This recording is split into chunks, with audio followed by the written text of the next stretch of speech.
ఎప్పుడు జరగని తప్పు ఈ రాక్షస ముండా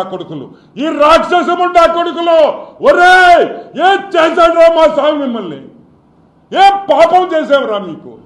తినమన్నాం కదరా తినండిరా ఆ దేవుడికి కూడా అటువంటి నెయ్యి పెట్టి మాంసాలతో కరిగిచ్చిన నెయ్యి పెడతారంటారా దరిద్రులారా ఈ పాపం ఈరోజు నేను చెప్తున్నా వినండి సర్వనాశనం అయిపోతారు నాయళ్ళారా ఎవరెవరు ఈరోజు నేను చెప్తున్నా ఒకటే సర్వనాశనం ఈరోజు నేను చెప్తున్నా ఇంకొకటి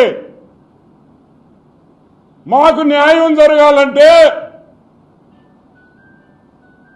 సుబ్బారెడ్డి ధర్మారెడ్డి కరుణాకర్ రెడ్డి జగన్మోహన్ రెడ్డి ఈ పాపానికి ఉరి తీయాలని కూడా నేను మనవి చేస్తున్నా ఇది చిన్న పాపం కాదు తమాషా పడుతున్నారా హిందువులంటే మీకు అంత చాతకంతనమా హిందూ దేవుళ్ళంటే